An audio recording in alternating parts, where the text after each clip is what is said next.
Hey, all right, we are live now. Sorry, I was singing to myself. A very happy Thursday to everybody. I have a couple of things, but I'm gonna wait till the end. I've like personal things, but I've got some really fun stuff. Just a few things to kind of round out our Thursday, I hope. And Mary, I did all my sound checks again. In fact, you know what? I had to check it twice because it reset it when I put my headphone in, and I'm wondering if that does that sometimes right before. Because it doesn't do it all the time, but it did it this time. Anywho, I've got some stuff, so I'm gonna switch over to this and shrink me down so y'all can see some behind the scenes shared by Batgirl Fangirl, because she's really nice about that, isn't she? All right. Batgirl Fangirl says she's continuing her way back Wednesday, and Full had requested to see the older behind the scenes photos that she uses to create her season 1 reel. Originally posted this picture April 2nd, 2015. The Highlanders are ready. Are you? And you know what? I missed both of these characters. Truly, I've said before, I wish they would have brought him back, Willie, because it would have been fun to see. Because we know he got married and had kids, and that would have been cool. I would have liked to have seen him again. They brought him back for just like 2 seconds in season 8. I would be thoroughly satisfied and very happy, because he was such a sweet character, like Claire's only real companion there at the end when things got really rough, other than Jamie, of course. This is very cool. Thank you, Batgirl, Fangirl, for sharing. I want to say something else too, and I'll share this at the end. Remind me, I got a thing that I want to share about Batgirl, Fangirl. All right, Droughtlander Diaries podcast and 2 others share this. Check it out. They had a very special guest, Matthew B. Roberts, there. And he's got some stuff to say. We are so excited to I'm going to start here because they're quoting him. We're so excited to bring you this episode streaming now on Spotify and Apple Podcasts. Tune in to hear from Matt himself about both Outlander and Blood of My Blood in this week's episode of Droughtlander Podcasts, out now. Very cool. I'm gonna do a quick refresh so we can hear what he's got to say, or at least what clip they shared that he had to say. The Outlander, and we get a lot of notes about reality. We get that would never happen. This would never happen. Reality, and I usually answer, she touched a rock and went through time. Yeah, like what do you expect? There's magic in Outlander. I'm sorry, there is. Fictional. But also within the story, there's magic. You have to understand. Now we don't do Harry Potter magic, but when it's like, would the character really believe that? And you like, the character came through time. So they have to, if I went through time, I would start to believe in unicorns. Exactly. Yeah. I would go, maybe they do exist. Right. I mean, the Scottish national animal, so. Did it? I love that. Well, we try to get the periodness right as we possibly can. Mm-hmm. That's what brings you into it. With the dialects, the things you touch and see, we try to get all that right. Mm-hmm. But there is an element of fantasy in the show. Definitely. Yep. Had to remove my glasses because once again I got some schmutz on them. But yeah, that's right. Is what do we always say in the middle of? I swear it comes up at least once in either every movie or every review of the episodes of Outlander or of Blood of My Blood. This is fiction. It's like we have to remind ourselves because the characters and the feelings that they evoke are so real. But yeah, it's fiction. They got to stretch the truth a little. And that's called what creative license, yes, to switch things around, twist it just a bit, so that all right, in real life maybe this wouldn't happen, but as he says, she touches a rock and travels through time. There's not even a TARDIS involved. We're like the Enterprise did it, so did Voyager. So like it's not the time machine. And yeah, it's interesting that these discussions that we come up with.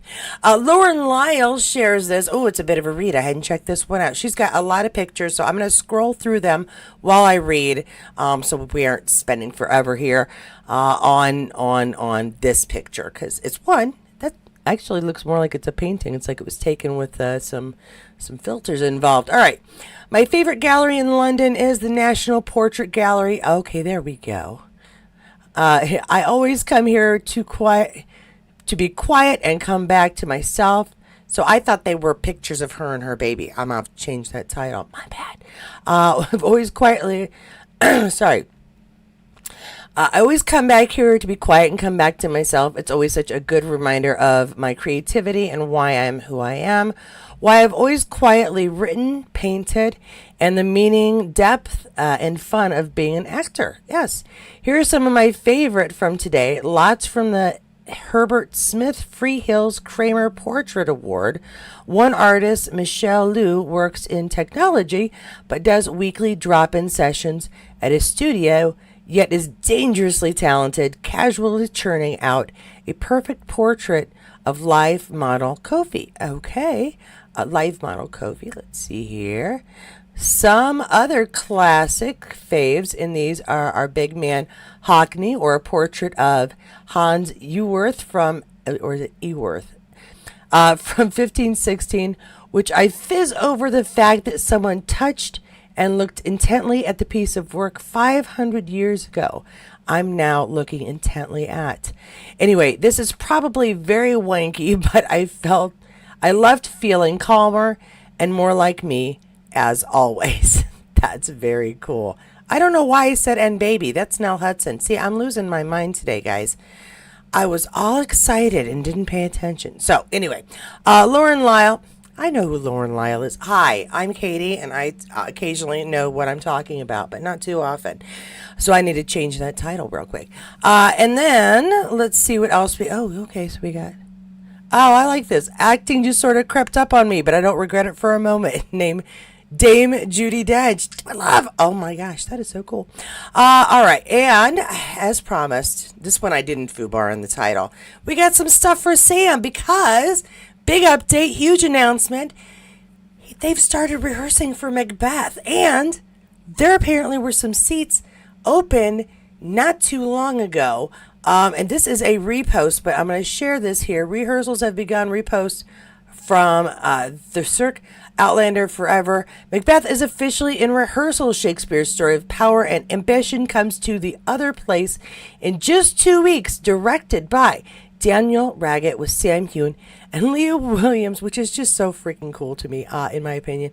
So we've got Sam Heughan and Leah Williams in rehearsals for Macbeth, and actually, you know what? I went to the end. I love that anyway. All right, so we got pictures here. Sam Heughan and Leah Williams in rehearsal for Macbeth. The company in rehearsal for Macbeth. I like this picture. He looks so pleased. Jamie Marie Leary and Michelle Michael Allbaker in rehearsals for Macbeth. Nicholas Karimi in rehearsals for Macbeth.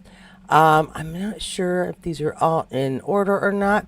The company in rehearsal for Macbeth. Leah Williams in rehearsal for Macbeth. So we got quite a pic.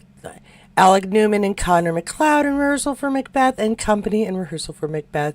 I'm not positive these are all in order. Gilchrist and Leah Williams in rehearsal for Macbeth, and Sam Heughan in rehearsal for Macbeth. So I mean, they're trying to name everybody, but I'm not positive because that's not Sam Heughan at the end. We're a little confused on the order here, but lots of pictures because there's Leah Williams. That is very cool that we get this. Yay, they are actually rehearsing. And another post, which I forgot to put on here because it had mostly the same pictures, did say that there had been some. And this was from Siski, the one I can't quite pronounce, had put an announcement that the first 2 rows were opened for purchase again, or they added rows. So if you were looking to get a ticket and you didn't, you might want to go check the site right now, like this very second. Possibly you might grab one of these newly released open seats because we want everybody who can go to go. I really want you to be able to go if you want to go. I'd go. I love Shakespeare. I love Shakespeare in school. Okay.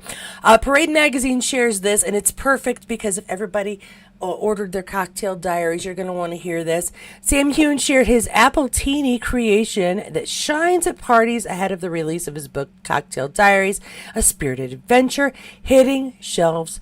This is obviously not from today's, from a day or two ago.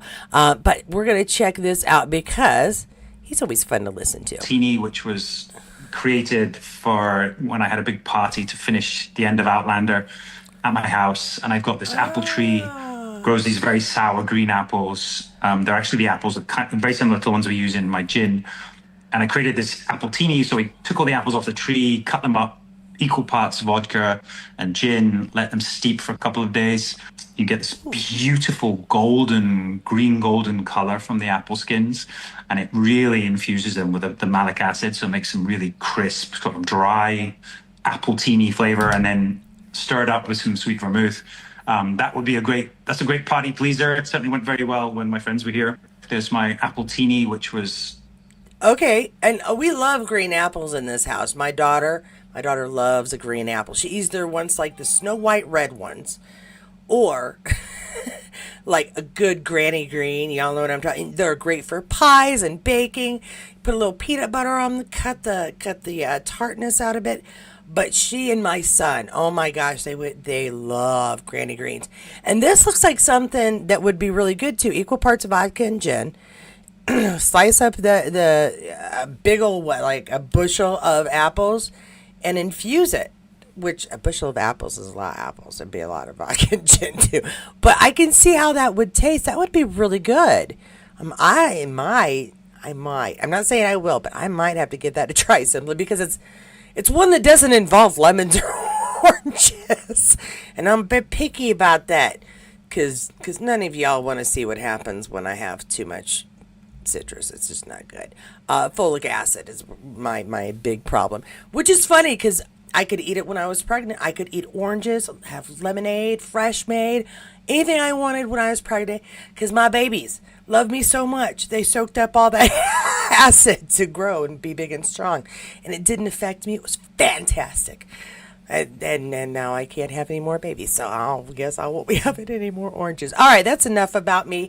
Well, not quite. I do want to move over here and say howdy to Cynthia and Kathy and Vita. Hey, Vita, I didn't see you over there. Jackie, hi, how are you doing? Was any good conversation? Cool.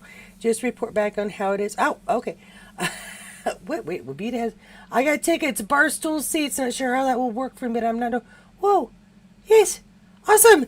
Go Vita. All right, that's awesome. That's terrific. If you get like, I like old theaters, so if you get a chance to take a picture of the theater, I would really love that. If you would, please.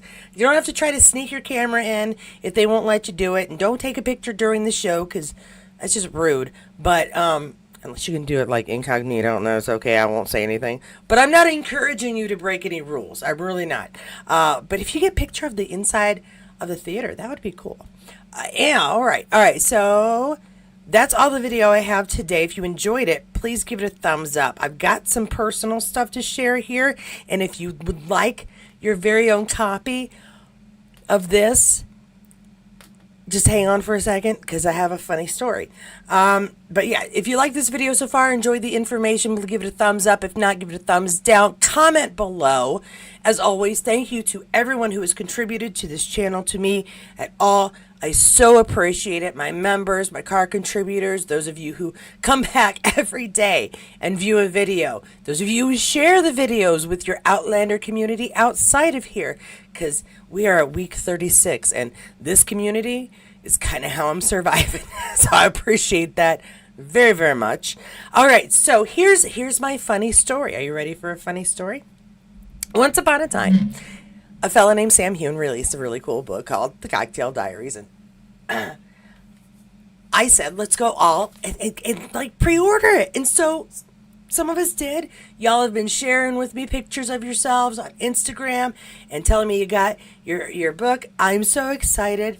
We're going to try some of these drinks at some point. I have yet to do it because I just haven't had downtime and to do a mixed cocktail. I need to go get some ingredients. It's my problem. And then I've told you that I have a pretty nice husband, right? Nice guy. Kind of spoils me a bit more than he ought to, because apparently when it came out and I said I really wanted one, he got me one too. Now, just so you know, this is not the same book that I just put down. Yes, I have two cocktail diary books. Because, again, my husband loves me, and he was trying to do something nice. He wanted to surprise me, and I could have sworn I said, babe, I'm going to pre-order it. I have two books. Neither of them are signed. This is the thing I was going to tell you about Batgirl Fangirl. I don't know how she ordered hers. I got to talk to her. Hers is signed. I don't know. I thought, and this was something when it first was coming out, that he had said if you pre-order it in the UK, you could get it signed. So I'm wondering, because we ordered ours through Amazon, if that made a difference. And it must have, because apparently we were supposed to have ordered it somewhere else if we wanted the signature, because there are no signatures inside ours. At any rate, who wants a cocktail diary book? I got to figure out how to give away my extra book. I don't know how to do this, so I'm going to take ideas from folks on how I should fairly give away this book. I don't want to give it away to somebody who already has one, because if the goal is to have 2 books, I win already. I would like to give it to somebody who otherwise just isn't able to get it right now and would really appreciate it. So help me figure this out, or yeah, in the comments below. I'm not going to make it super fancy. Y'all can converse about it and help me decide what's the best way to go about it. I would do first come, first serve, but I know, again, too many of you have told me that you already have the book. So let me know any ideas there. I'd like to give this away to somebody who doesn't have it, and wouldn't be able to get it.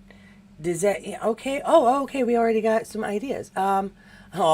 Cindy says, what a sweet husband, keep him. Okay, I was planning to. Let's have a contest. Anyway, Jackie got a signed copy from Barnes & Noble. Okay, see, that we should have ordered it from Barnes & Noble. Well, we should have known that. I should have known that. Jackie got hers via Barnes & Noble, got hers signed. Kathy Slavic also has a keep her husband. Yeah, Kathy. Kathy and I, we got good ones. We do. We just do. A silly contest, that would be me. Okay, you a silly contest. Mine are both signed. Got it through Barnes and Noble. Katie, how would you like a signed one to give away? Oh, Vita, that would be so nice of you. Are you serious? We'll chat. Okay, then. Well, then I'll have 2 to give away. One signed, one not signed, and I don't know how to do that. That makes it worse. I will try to figure that out. Vita, that is extremely kind of you. Yeah, let me see. We got to do some things. Vita, what a sweet. Yeah, see. Now we'll do some thoughts. Get in the comments. I'm actually going to try to leave it kind of more up to you guys. I don't want to make the decision of who gets it and who doesn't. And I know, so I'm going to go by the comments you all have about what we should do. I don't know. Now, if I've got a signed one to give away, that one obviously is going to have more value than just a plain one. But the point is, to people who were unable to get them at all, okay, they couldn't order, they financially just aren't able to, they aren't in a region that allows them to get delivery. Do you know what I'm saying? Okay, so we're going to brainstorm about this, because I want to be fair and I want to give people, everybody who is a fan of Sam, the ability to do things. Because I will say this is my closing remark for the day. Being a fan can be expensive, between paying for subscriptions to streaming services, for trying to go to any events that may involve them, rather than they're near or far, the stars. We were talking about, I mean, just to go to a gathering or a convention for a day is a few $100s. It really is, between parking, travel. If you have to stay overnight, it's even more.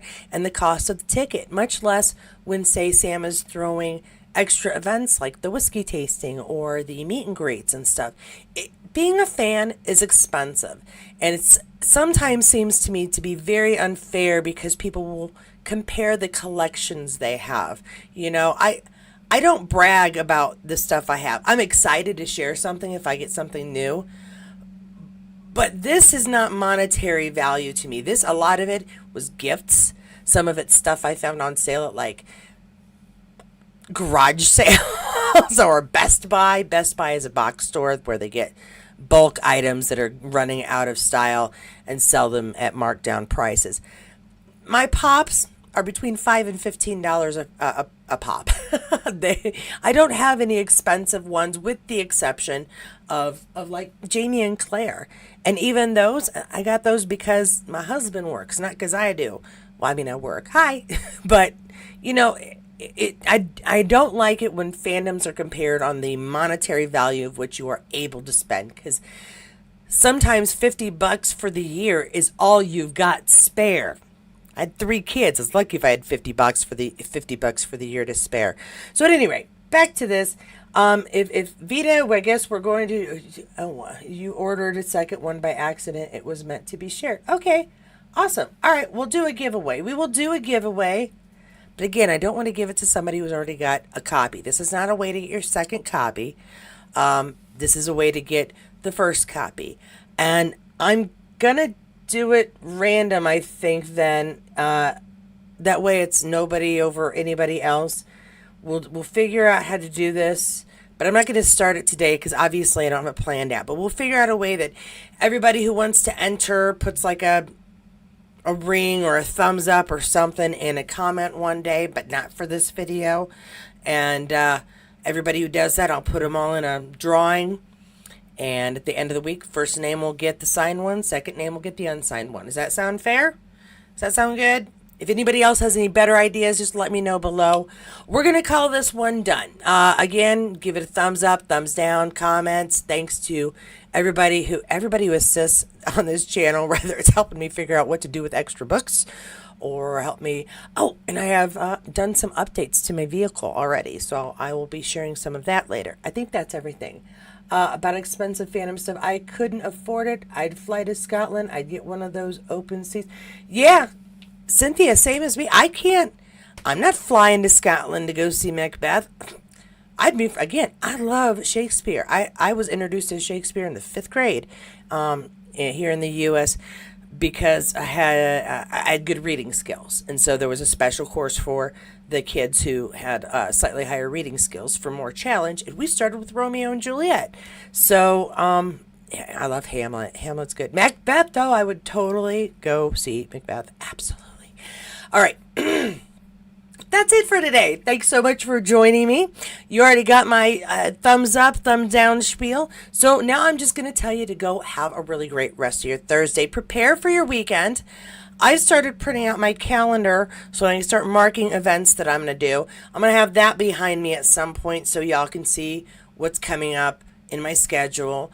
And I still haven't checked out Dirty Boy in Noblesville, Indiana, so I will announce that if I decide I'm going to go. Other than that, go have a great Thursday. I'm looking for, you know what, I would like a good meal today. I'm getting back into my exercise routine slowly but surely, very slowly. I've been very lazy for 2 months. And I'm getting winded too easily.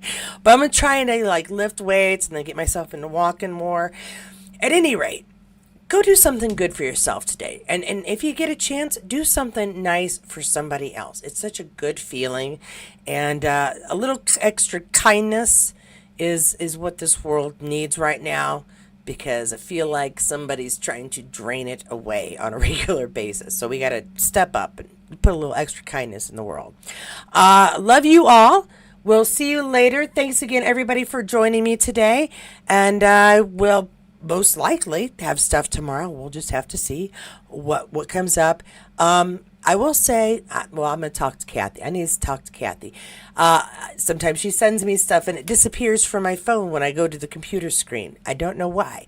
So I got to figure out how to try to save some of these things a little better. Anywho, have a great Thursday. Go. I'm going to keep babbling. So go do Thursday things. And check out the videos below if you think you might have missed anything in my updates this week. Other than